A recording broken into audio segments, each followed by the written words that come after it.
Magandang araw sa atin lahat mga kababayan.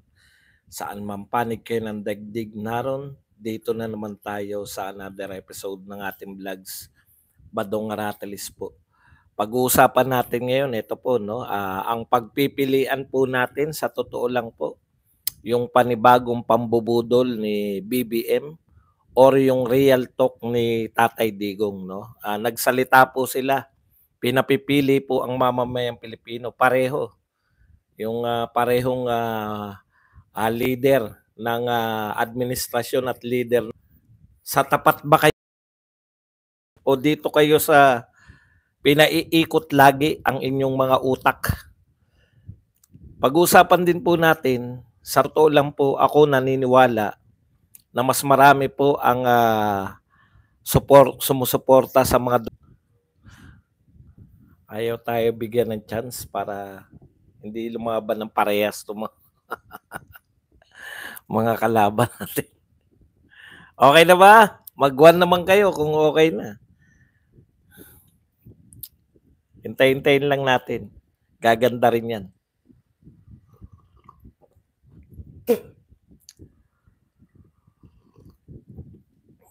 Okay, ulit. Dito na tayo magsimula ulit. Magandang araw sa atin lahat mga kababayan. Saan man panig kayo ng daigdig naron. Dito na naman tayo sa another episode ng ating vlogs, Badong Aratelis po. Pag-uusapan natin ngayon, ito po, no? Ang mamamayang Pilipino po, pinapipili ngayon 2025 sa dalawang panig, no? Yung panig po ng mambubudol o yung panig po ng nagsasabi ng totoo. Actually, si Tatay Digong lang talaga yung yung eto pagpipilian nyo. Kung sa tingin ninyo, tayo pa rin ang pinagpapasya. Kaya maganda po eh. Pag-usapan din po natin, ito pong paniniwala ng inyong lingkod. Ako po'y naniniwala na sa totoo, mas marami talaga ang sumusuporta na ngayon, no? Kaya PRD, kaysa po kay Pangulong Marcos dahil sa kapalpakan ng gobyerno, no? Alam naman natin, ang lakas mangantyaw ni BBM, no? Tapos kaya lang po bagamat maraming pansinin niyo po yung presidential sa presidential preference, lagi pa rin po nangunguna si BP Sara, no? Lagi pa rin po yung pinantatapat nila ng pamilyan kasalukuyan nakaupo, yung gusto nilang ipantapat na Martin Romualdez, lagi pong kulelat. So ibig sabihin, no? Ang ibig po sabihin, talagang yung suporta po sa Duterte. Ngayon, bakit po yung mga survey, iba po yung nilalabas pagdating po sa senatoriables. Ayan po, sasagutin po natin yan lahat. No? Basta ang masasabi ko lang, kaya lang tayo matatalo sa senatorial kung may mga auto-elect tayo kasi, no? Parang nakakasanayan na lang natin iboto yung mga sikat kahit tanungin nyo yung sarili nyo, ano ba nagawa sa akin ng pamilyang ito? Ano ba nagawa sa akin ng mga tulfo personally? Ano ba nagawa ng mga tulfo sa bansa natin? 'Di ba? Pag question nyo na po talagang parang nakasanayan na lang natin bumilib sa kanila dahil napanood natin sila minsan may sinigawang pulis, may sinigawang taga-dole, may sinigawang may-ari ng pabrika. Pero kung tutuusin po, ano na nga ba talaga ang nagawa nila para sa Pilipinas, itong mga tulpo? At si Tito Soto naman na nagre-represent po sa lahat ng traditional politician, ano na ba talaga yung nagawa ni Tito Soto para sa buhay natin? No? Bakit automatic? Bakit automatic na tuwing may eleksyon, kasama siya sa 12 na binoboto natin? Yan yung kino-question natin eh. Bagamat tayo naniniwala, majority sa atin naniniwala na maganda yung patakbo ni Tatay Digong nung siya ay presidente. Pero pagdating ng mga senatorial election, meron tayong auto-elect. Ito, si Tito Soto, lagi na yan. Lagi na yan. Kaya boto na lang natin. Yan po ang pag-uusapan natin. Pero bago yan, kung bago ka pa lang dito sa ating channel, mag-subscribe ka na. Dahil ito lang ang tayong channel na may kinikilingan, may pinapanigan, una sa balita, huli sa impormasyon, kaya ano pang hinihintay nyo? Pindot na. Okay.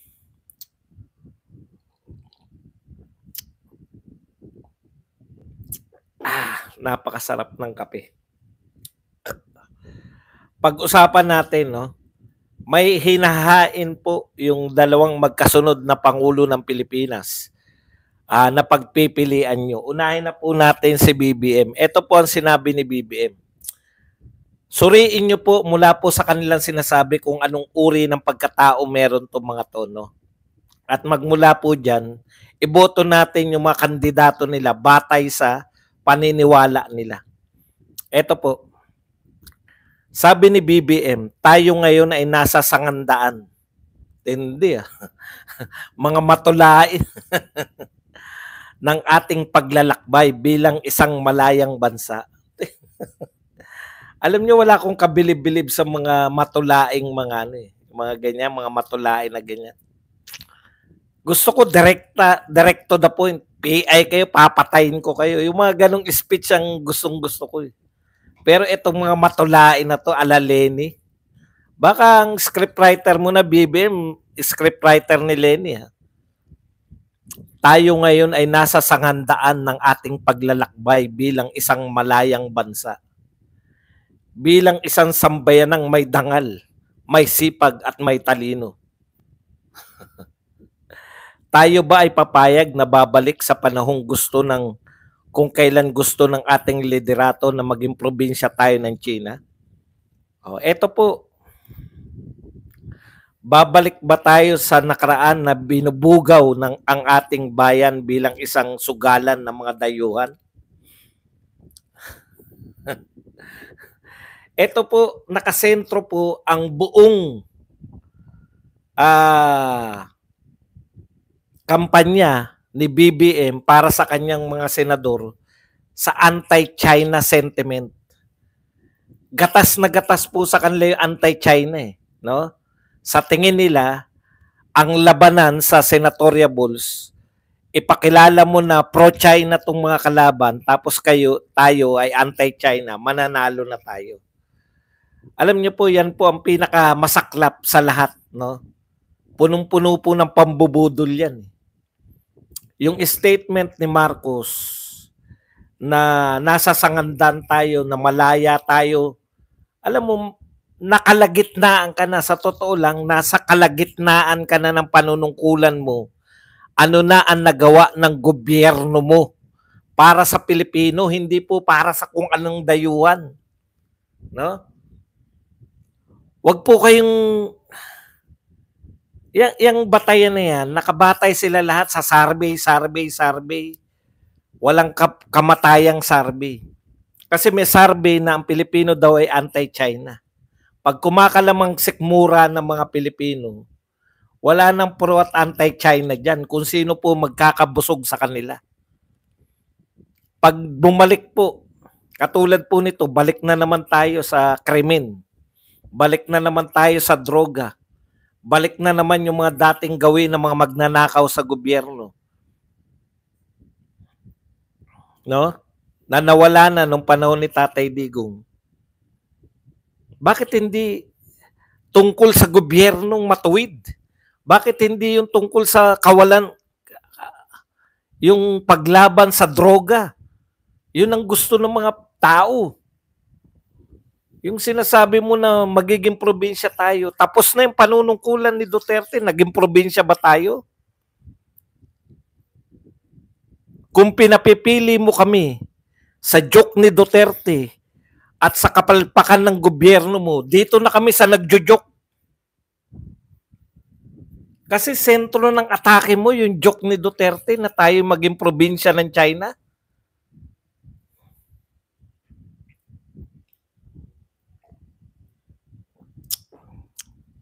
Sabi ko nga nung nakaraang vlog, pinaliwanag ko kung bakit negative campaigning,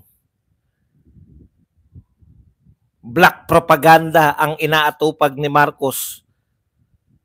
Dalawa po kasi pagpipilian ni Marcos sa kanyang pangangampanya. Una, mamimili siya, ipagmamalaki niya ba yung mga proyektong nagawa niya within sa magtatatlong taon o maninira lang siya ng dating nakaupo. O, yung option 1, walang option 1. Bakit? Wala naman siyang proyekto eh. Wala naman siyang proyekto na pwedeng ipagmalaki. Wala siyang totoong proyekto na kanya at may pagmamalaki na apektuhan ng mga Pilipino. Panay problema, panay pagkakamot ng ulo, panay mga kapalpakan ng nakikita natin.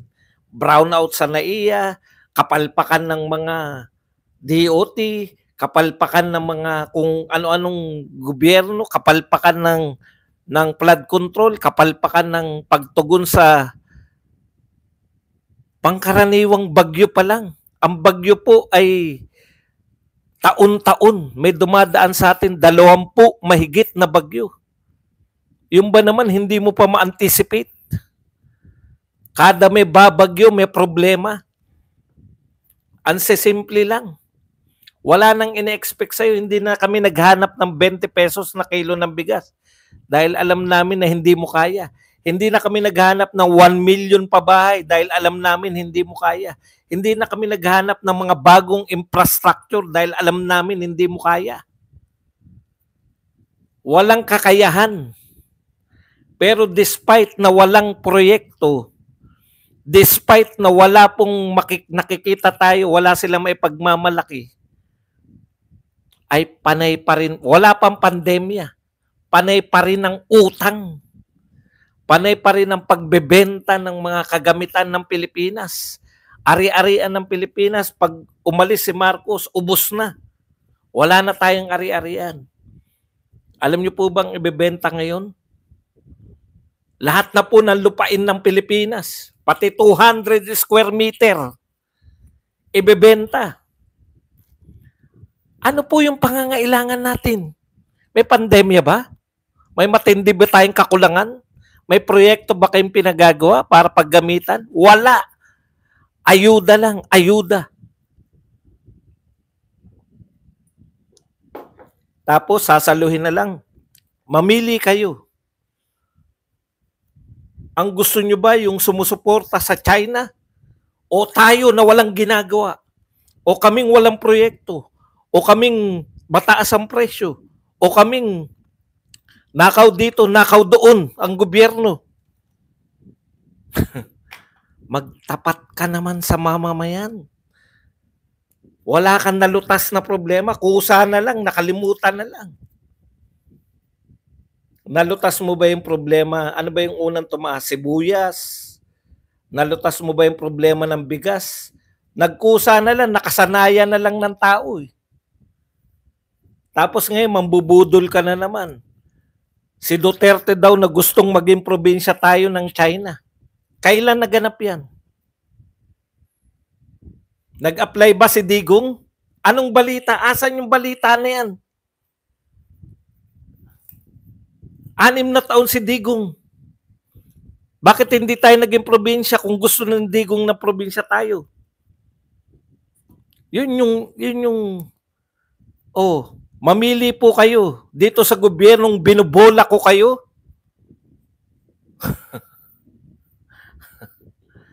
Wala kang ang option eh. Ang sabi mo lang, babalik ba tayo? Ano ba yung tinatahak natin talaga? May malinaw ba tayong direksyon sa'yo? Sa gobyerno mo, ano ang direksyon? Parang sinasabi ni BBM, babalik ba tayo sa panahon ni Digong na gusto tayo maging probinsya ng China? Yun ba ang gusto ni Digong? Kaya tayo nag-build. Yung ba ang gusto ni Digong kaya libre ang edukasyon sa kolehiyo? Yung ba ang gusto ni Digong kaya dinoble niya ang sweldo ng pulis at militar? Yung ba ang gusto ni Digong kaya 10 taon na yung passport at saka lisensya? Yung bang gusto ni Digong kaya tayo nag-build? Yun ba ang gusto ni Digong kaya niya ginandahan, ginalingan yung pagtugon sa pandemya? Kaya niya nilinis yung Manila Bay, yung Ilog Pasig, pati yung Boracay, para maging probinsya tayo ng China? Kaya ba nakipagkaibigan si Tatay Digong kay Donald Trump, kay Putin, kay Xi Jinping para maging probinsya tayo ng China? Panay pambubudol yung ginagawa mo. Kampanyang-kampanya pa lang. Budol na budol na. Papayag ba kayo na babalik tayo na gusto tayo maging probinsya? Kailan ginusto? Kailan hiningi ni Tatay Digong? Wala akong natatandaan. Maghanap kayo ng balita. Isa lang po makikita nyo. Joke ni Tatay Digong na gawin tayong probinsya.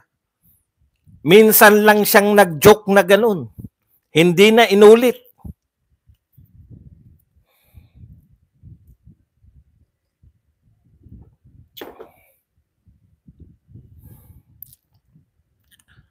Ang pinagbabatayan nyo ba yung palabirong presidente? Palabiro? Pumapatay? Yun ba ang tinatanong mo? Sagutin ka ng mga tao na oo, yan ang gusto namin.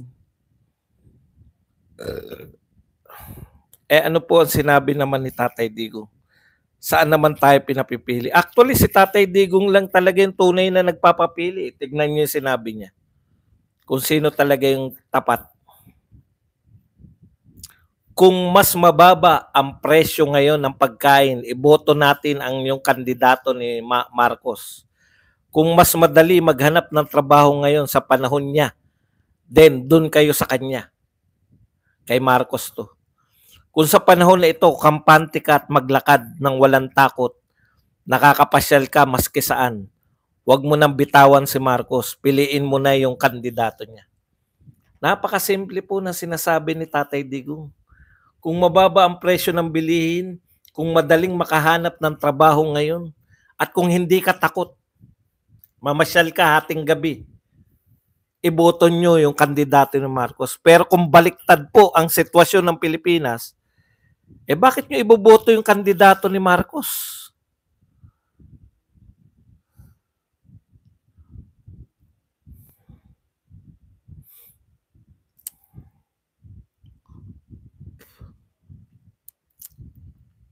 Talagang ganun. Hakot lang po ang kaya niyan para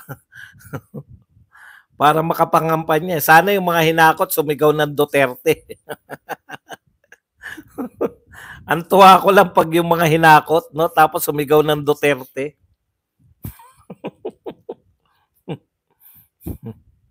Naghakot daw eh. Alam po ninyo, mas tapat to eh. Real talk si Tatay Digong eh. Yung isa ng bubudol, iboto nyo kami. Payag ba kayo na gusto tayo? Bakit naging probinsya ba tayo ng China nung panahon ni Digong?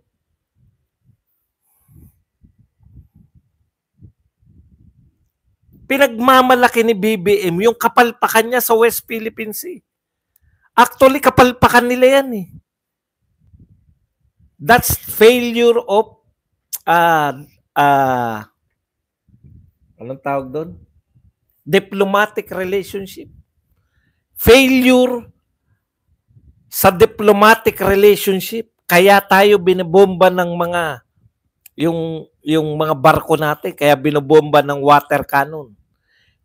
Failure sa diplomatic relationship, kaya tayo hindi hinaharang yung mangingisda natin. Failure sa diplomatic relationship, kaya pinalalayas yung mga Coast Guard natin, binabangga tayo. Kanino bang kagagawan yung kung may failure ka sa diplomatic relationship? Ang diplomatic relationship po, o ang pakikipagrelasyon natin sa ibang bansa ay soul. Soul power.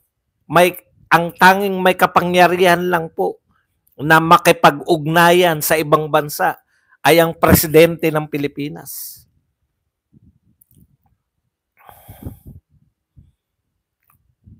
Huwag mong iangal. Kung tayo ay binobomba ng kanyon, kung binabangga yung ating barko, kung hindi nakakapangisda yung ating mangingisda, that's your failure. Bakit mo isisisi sa nagdaang pamahalaan?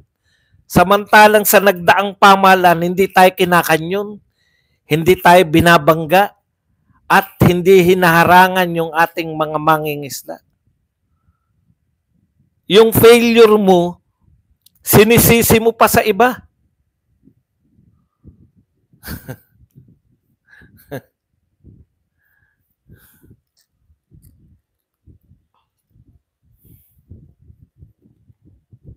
Okay.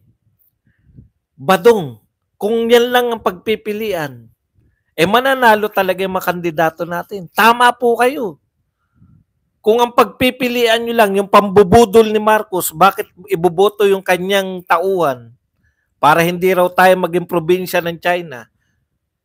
At yung sa kanya ay pagkatauhan niya hindi magiging probinsya. Pag eto daw mga tauhan ni Duterte, magiging probinsya tayo. Ikaw ang presidente ngayon eh. Nung presidente nga si Duterte, hindi naging probinsya eh. Alam mo yun? Binubudol niyo yung mamamayan. Ibig nyo sabihin, pag nanalo yung mga senador ni Digong, magiging probinsya tayo ng China. Ano ka na lang bilang presidente?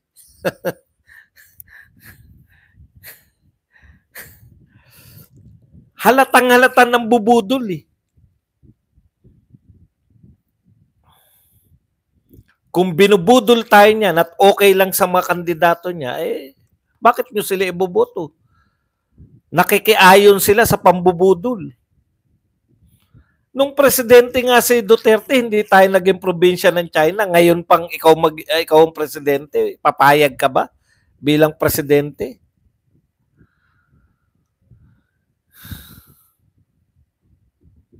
Bakit hindi natin iboboto?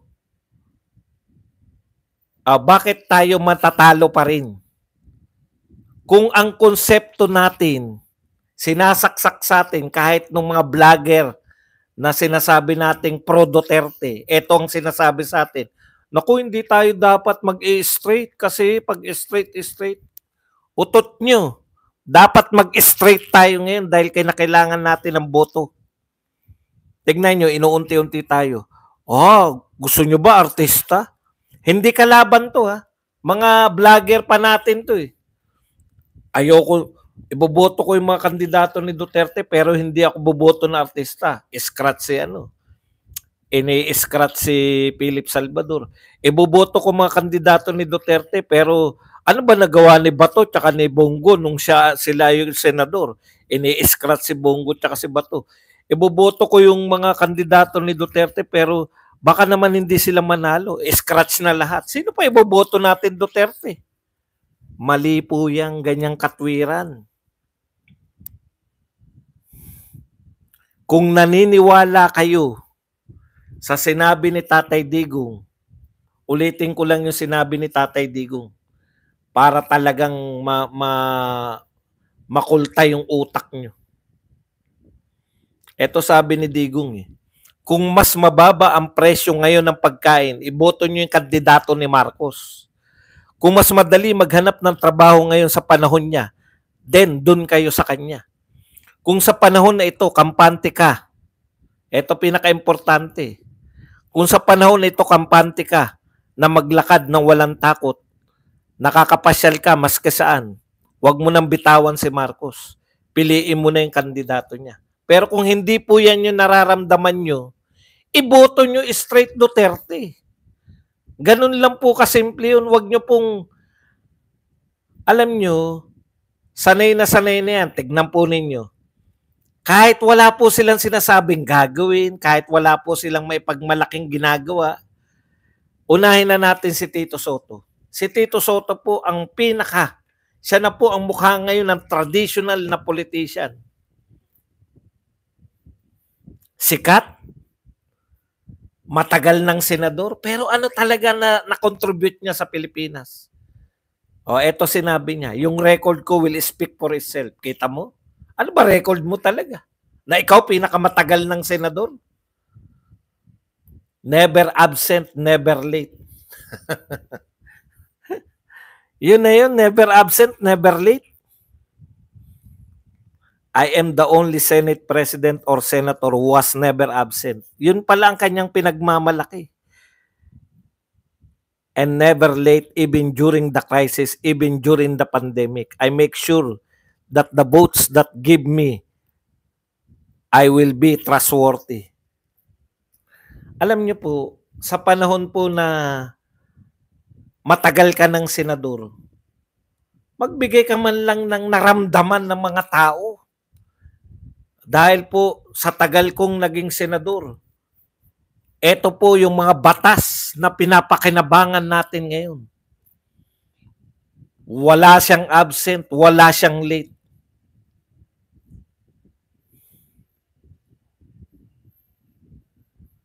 Kung ganyan lang po ang batayan natin, no? Walang absent at walang late. Kawawa naman po ang Pilipinas. Kung ang pinaka walang talo. Halimbawa po si Tatay Digong. Pwede niya ba sabihin na nung presidente ko wala akong absent, wala akong late? Parang estudyante ang treatment nito sa sarili. Yan po ang traditional politician talaga. Pumapasok, kahit hindi natin nararamdaman, Senate President nga yan, parang wala lang eh. Pero iboboto pa rin natin yan. Iboboto nyo pa rin yan. Bakit? Kasi Tito Soto yan eh. May auto-elect tayo eh. Kulang pa to, Tito Soto. Alam nyo, sadyain nyo, malaking panalo na wag pumasok yung mga katulad ni Tito Soto at yung mga tulfo. Tignan nyo po yung mga tulfo. Ni wala pong palipaliwanag. Erwin Tulfo, sarili niya mismo. Hindi mo may paliwanag kung bakit siya, saan galing yung Erich Sylvester Tulfo. Sino yun? Ginamit niya ba yun? Totoong tao ba yun?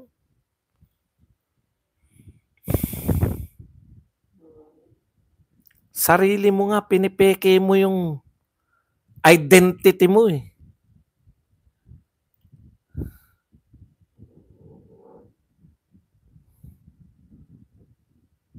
Para lang, alam mo yun, pumabor sa'yo yung, kung sarili mo nga kaya mong pekein yung pagkatao mo, pumabor lang sa'yo yung sitwasyon.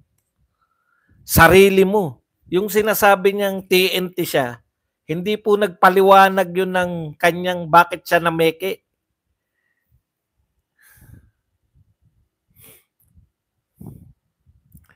May mga auto-elect tayo na si Tito Soto, Tito Soto na lang to. Wala naman tayong maisip kung ano talaga yung batas nito o ano talaga yung ginawa nito sa buhay. Walang impact. Sa tagal-tagal mo na dyan. Lalo na to, may nagawa ba si Erich Sylvester Tulfo sa pagiging congressman? May katangi-tangi ba siyang nagawa habang siya ay congressman? Hindi niya nga mapaliwanag yung pangalan niya, saan galing yan o bakit siya, yung passport niya ay kinansela na US. Imagine. O, ikalawa. Pero, ibig ko sabihin, ikalawa pong Tulfo, si Ben Bitag Tulfo, ng achievement lang so far ay mag-trying hard na mag-American accent.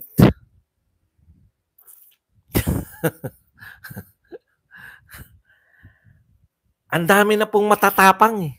Magdadagdag na naman tayo ng matapang.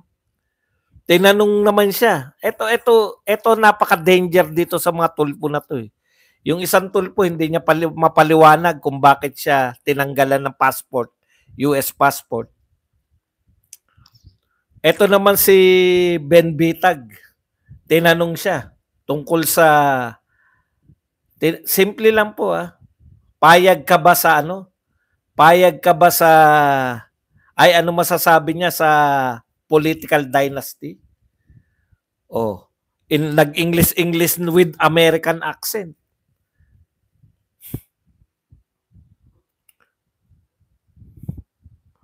At nagbigay ng sarili niyang meaning. Alam mo, senador po kayo, hindi po kayo pwedeng magbigay ng sarili niyong meaning ng political dynasty. Hindi raw sila dynasty. Yung mga tulpo daw hindi dynasty. Kahit may senador ngayon na tulpo, kahit yung kanyang hipag ay congressman, kahit yung mga pamangkin niya ay congressman, at may kapatid siyang congressman, hindi raw po dynasty yun. Dahil ang dynasty raw ay mayroong baluarte. Yan ay I'm very practical man. Pucha. Hindi ko kaya yung yung accent niya eh. Accent, American accent eh. Antindi. Pragmatic daw yung kanyang meaning ng dynasty. Simple lang po ang dynasty. Ang dynasty, magkakamag-anak kayong politiko na tumatakbo kayo na sabay-sabay. Yun po ang dynasty.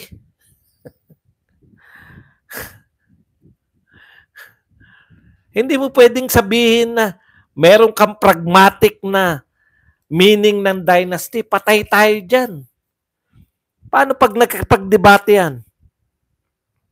At sabihin niya na meron akong sariling meaning ng pinag-uusapan natin.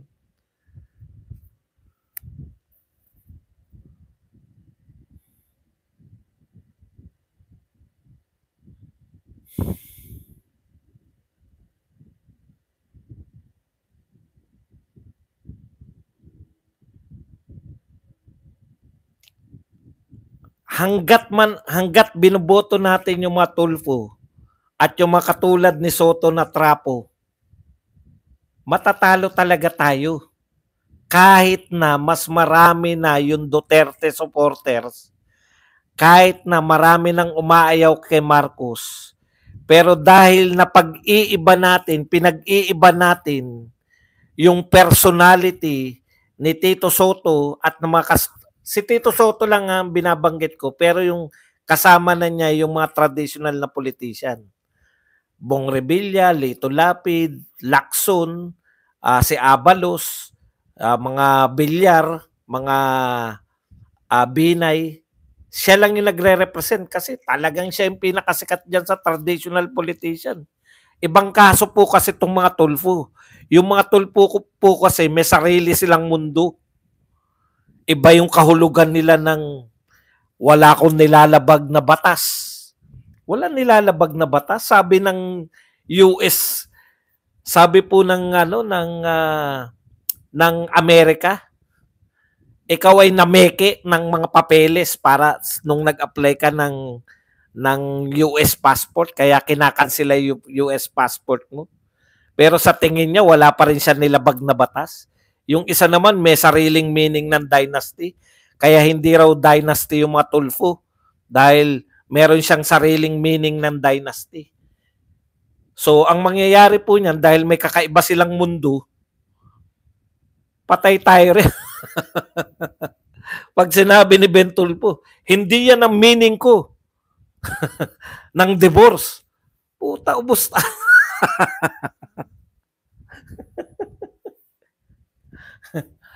Malakas tayo kung boboto lang tayo ng solid.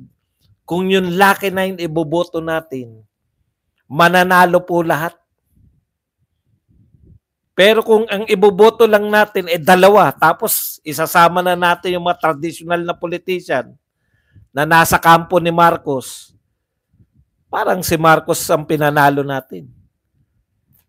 Ito po ang pinakamalaking magmamagaling yang mga yan, di ba?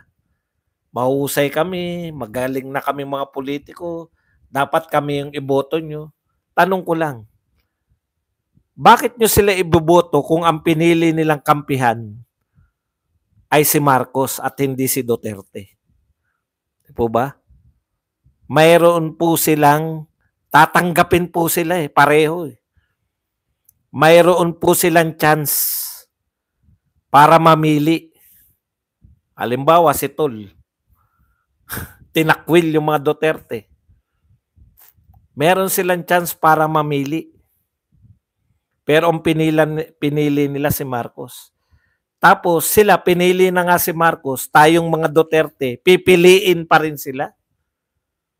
Sobra-sobra namang sobra-sobra namang pagpapasakit sa atin.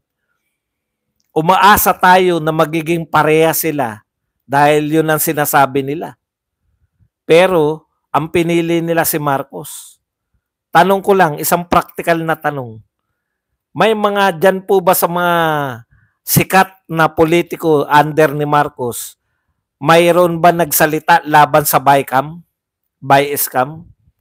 Meron ba nagsalita laban sa paglilipat ng pondo ng PhilHealth? Meron ba nagsalita na tumutol sa pagbebenta ng ginto ng Pilipinas? Meron ba sa kanilang tumutol na i-privatize yung NAIA? Meron ba sa kanila na tumutol sa ang tanging investigasyon na gagawin ay laban sa Duterte? Wala. Kaya sila passive. Huwag niyong isipin na yung mga yan ay mga nakilala nyo na mga walang pinapanigan. Kalokohan po yan. Hindi po natin sila narinig. Natutulan yung mga tinututulan natin. Kaya tinitiyak ko sa inyo, pag nagbotohan po, boboto yung mga yan laban kay BP Sara. Yan lang po ang ating topic. Pwede na kayo magtanong, pwede magbigay na reaksyon.